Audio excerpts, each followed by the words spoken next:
right, there is a lot of hate going around for AAU basketball right now. People are seeing wild stuff at these tournaments. They're calling it a waste of time and just oversaturated. Anybody can play. There's a million tournaments out there. They're all charging, and it's basically just a money game at this point. But I think AAU basketball can still be valuable. And it's obvious kids and players, they want to play. But this video we're about to watch is called AAU Basketball is Cooked. So, yeah, I don't think we're going to see great things, but we're going to watch this and figure out if it's actually cooked or not. All right, let's get into it. Balling on the beach was the biggest event of the summer. Balling on the beach was the biggest event of the summer. There's no way. Balling on the beach? I've never even heard of that. Have you guys heard of that? Things got out of control. What was that? What did I just watch? Balling on the beach was the biggest event of the summer. Things got out of control. Nah. This is the biggest event of the summer, and that guy's doing that with the ball. All right, not a good start. Not a good start to the video. Let's just keep going. First, you got Gremlin University. Gremlin University is the name of the team. I like it. I like it. They took over at Balling on the Beach. Okay, big this name. game turned into a WWE match. I don't think I have ever seen this celebration before. What are they wearing, though? Boots got sent in the air. Cameron Schmidt is a certified big guard. Gremlin University had a lot of tricks up their sleeve. Nah. What are we wearing? This weekend. What are we doing? My. Is this real? People are like really out here doing this? Top 5 wildest ways to start a game of all time. Oh my God. Who's coaching? What grown man or grown woman is coaching that team and allowing that to happen? Now I need to relax. I don't want to be a hater, all right? I don't want to be a hater. Let's just keep watching. I don't want to be a hater. I don't like the shoes. I don't like the guy sitting on the shoulders and doing the tip-off. I can't tell if this is a real tournament or not. Also, Air Jordan got on his shoulders to do the tip. Then he shoots it from then half court. Caden Daltrey sinks one from beyond half court. Team Drifty was loaded. Okay, this kid looks good. Marquise Ponder saw a matchup he liked. He blew right by Cam Schmidt for the easy dunk. Not So Air Jordan suited up with the team and was bringing the energy. Not So Air he Jordan. got in Drifty's face and caught fire from deep. Should I know who that is? We had a close game on our hands. Not So Air Jordan kept him in it, but at the end, oh my God, this dude. Not So Air Jordan. I'm not messing with the celebrations. I'm not going to lie. Drifty won 91-89. Comment basketball is cooked if you think Gremlin U is doing too much. Gremlin U is probably doing too much. It's not a great start to the video. If I was any coach ever, I would never take this serious. I don't know if these kids really care. It looks like they're just trying to have fun. I don't know. They could just be trolling. I don't get what's going on here. I gotta say, they entertained me all weekend. Kodak Black's 3rd grade AAU team is tough. Their team name is Sniper Gang Elite. They were making some noise at Balling on the Beach. That sounds like something a kid would come up with. Sniper Gang Elite. Also, check the fit of my coach over here. Cheetah shorts, pink Kobe's. Kind of tough, not going to lie, kind of tough. Back to Marquise Ponder. This is not your average 17-year-old. They call... Yeah, like this kid right here, 17 years old, should not... If this is this type of tournament, he should not be here. This is like ruining his stock, if anything. Call him Baby Shaq for a reason. Damn. I was sure he was going to rip the backboard off on one of these dunks. Oh my God, I've seen that clip. I've seen that clip right there. At 7 foot, 325 pounds, I want to see that might a guy like that go big in the real country. Players, though. After that performance, I could see him getting called on draft night. Look at all these King dudes Baycott also made a surprise appearance with Drifty Elite. He's the #1 player in the 2029 class. The #1 player in the 2029 class is here. Why? What is this doing for them? If anything, this is like making them worse. Baycott also played with Young Pro Global at Balling on the Beach, but I'll get back to them later. Just a little preview, the best 2000. Okay, so Balling on the Beach is like a legit tournament. 29 team. But they're allowing that type of Check stuff out this to happen. security guard getting shots up after a game. Okay. I just know he needed an ice pack after that. Not only were his knees hurt, but his ego was definitely bruised. Speaking of, this block was absolutely filthy. I already know number 4 did not want to go back in that gym. Okay, so it all looks the like there's, gimmicks like, aside, the good coldest players player we saw all weekend was Caden Daltrey. He showed off his Steph Curry range. The 2027 guard has an extremely deep bag. He's got to be top 10 in the country after this summer. This second grade team is built. Yo, this guy got are those real tats? They got to be fake, right? Second grade? There's no way those are real. They have proven to be the top class of on the 2035 squad in the country. Hey, their star player a little is unnecessary, Ink but Green. that's all right. I heard this is who the Spurs are trading to get Kevin Durant. Ink and Green. Yes, the tattoos are real. Those are real? There's no way somebody tatted a second grader. Or maybe not. But the leaders won a game 48-0. What I love about their 48-0? Fellas, we got to find better tournaments, guys.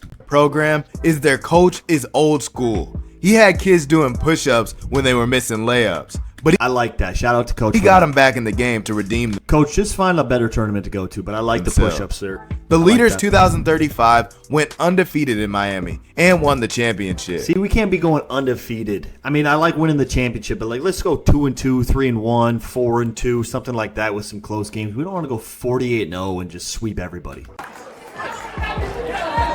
Y'all better not be as bad as them. Who's he talking to? Lincoln Cosby was definitely the top performer for Rodwave Elite in this game. The 6'7" forward is ranked top 5 in the 2027 class. Okay. He had the full bag on display, pulling from deep. 5-star Caden House was also getting buckets. He's the son of NBA champion Eddie House. Eddie House, check this out. He went for the poster and missed, but he redeemed himself. Relocate. Yup. Splash. Eddie House, man. This was my first time seeing Darrell Davis, and he's the one that stole the show. All right, he was out there frying kids. Let's see frying. Oh, looked like a carry. It's all right, though. Let's go. Okay, that's not frying. The guy was right there. I mean, it's good shot. That's not frying.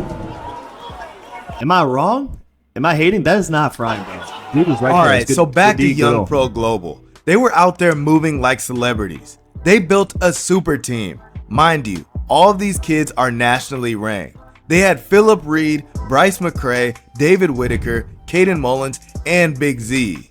King Baycott was out there clowning kids. And yes, this is a real AAU event where kids had to pay to get in to play. You could tell it's a real event.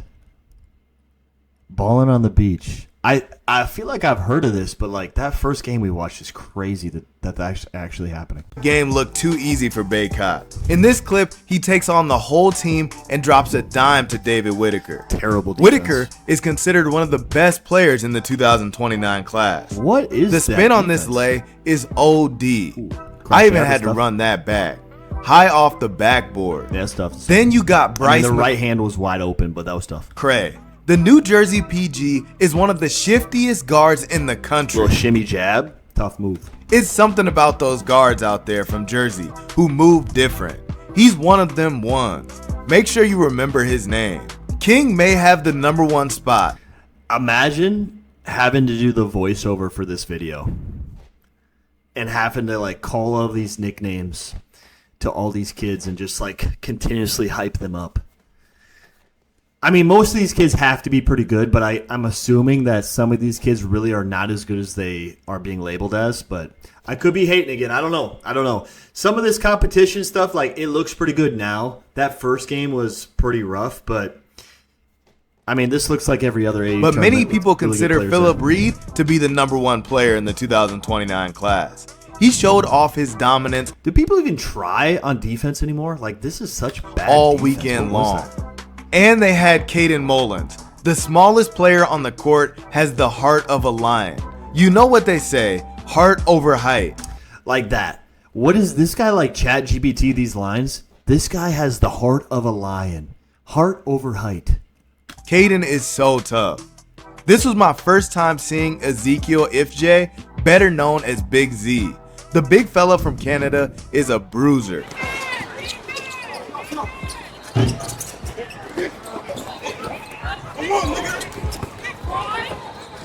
Niles Newman put on a show for the fans. Newman, we know this kid.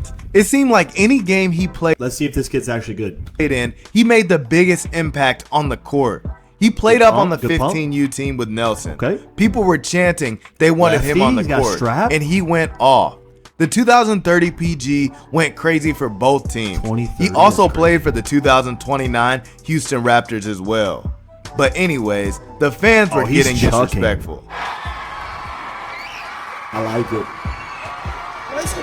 I want to see some defensive clips of him, but looks like he can shoot. His big bro, Nelson the Prodigy, was running the show for the Nelson the Prodigy. 2028 Houston Raptors team. People likened his game to a young Steve Nash. He was facilitating and Steve knocking Nash. down threes. The Prodigy had the security amped up. Good pass. There we go. That's some good basketball right there.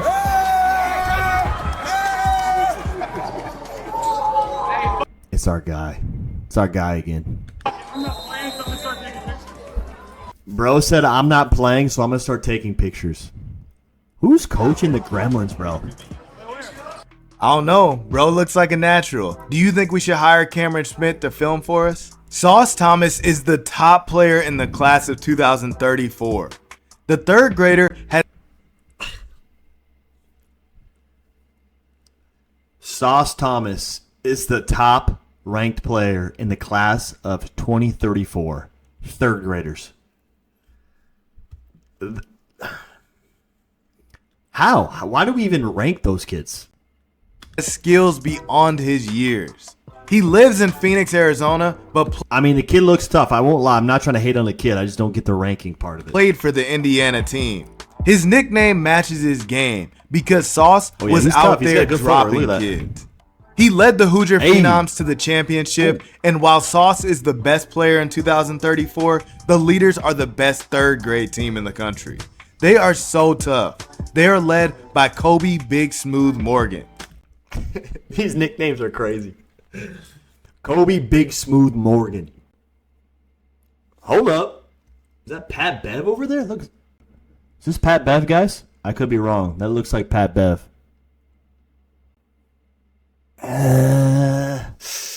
I might be wrong. I don't know. He had the crowd going crazy. Hey, and one.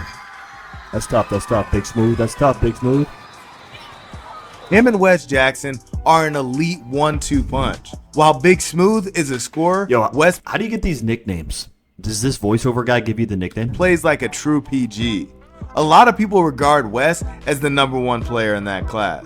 Good He pass. can drop dimes, but he can also score when he Offhand. wants. There you go. I like Kevin Collins Jr. had the flashiest clips on the team. Hey. When I was in third grade, I was just working on offhand lays and jump stops. that. That's facts. Hey, these kids these days are so much better than we were when we were little. It's you can't deny it. These kids are better. Skill-wise. Concept-wise, if they understand certain things, whatever. Maybe not. Maybe so. I don't know. But skill-wise, these kids are doing crazy things out there. This kid has an NBA-style bag already. This pass was so nasty. I had to run that back. Without a doubt, the most I mean, I wouldn't call that so nasty, but it's fun. electric game of the weekend almost was stole it. Niles and Nelson Newman. I'm going to let the audio play so y'all can feel the energy.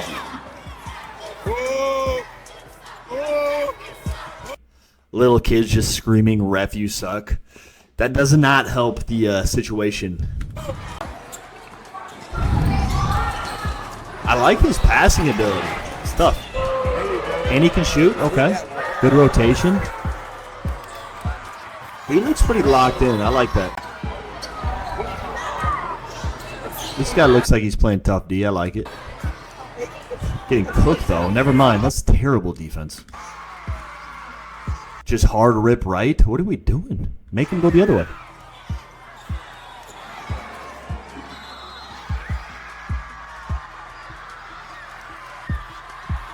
I like it. I I like it. Thank you for watching. Please like. So this video was done by Courtside Films here. And honestly, I think Courtside Films, they kind of like play into this a little bit. Like, they'll put out stuff that looks just ridiculous just to get the clicks and the views, like that right there. I don't know that's good for basketball. Like, they're overhyping the clown stuff that happens at these tournaments. I don't think that's ever going to be good for basketball, to be honest with you. But again, I can't tell if this Gremlin University thing is a serious thing or if they go to these tournaments just to joke around, like as entertainment. I can't tell. I do know that if they ever wanted to play at the next level, like, I'm pretty sure they're just like writing their names off the list. Like, no coach will ever want to look at them. I also think, like, a kid like this, like, why is he playing at this tournament? Why is he playing this team? So is AAU basketball cooked? No, I know there's really good tournaments out there. I think the high-level ones are very competitive. They're pretty organized. But even at some of them, you'll just see some bad stuff. Like, you'll see bad basketball at most AAU tournaments. You'll see some a lot of dribbling, not that many passes, definitely no screens. If they're gonna set a screen, it's usually gonna be a ball screen. Not a lot of off-ball movement, things like that. But when I start seeing stuff like that on the screen, man, like, it's just unnecessary. And there's people around them just overhyping these kids and like making them think that this is really cool. And you see on all of these sidelines, there's cameras everywhere just filming this stuff and just posting that right on social media to get like pointless views just to hype it up.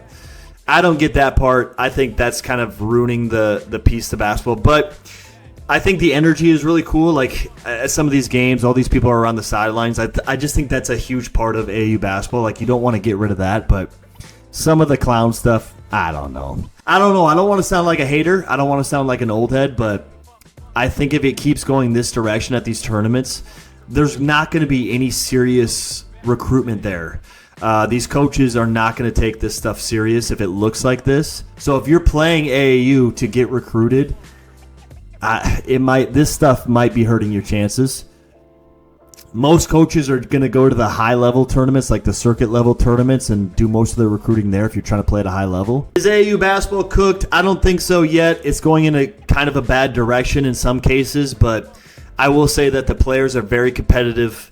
They are more skilled than they've ever been. I wish they played a little bit better defense, but again, when I was their age, maybe I probably wasn't playing as good a defense as I thought I was either. So, and these little kids right here, these top-ranked second, third graders with the tattoos, they're really freaking good, man. It's going to be exciting to see where basketball goes. But I just hope that these kids have good people in their ears kind of leading them the right way and teaching them the right stuff. Like this old school coach kind of getting after these kids, making them do push-ups and stuff like that. I like that. That's a good part of AAU. I don't know. What do you guys think? Is AAU cooked? Let me know in the comments. Also, if you have another video you want me to watch and react to, leave in the comments.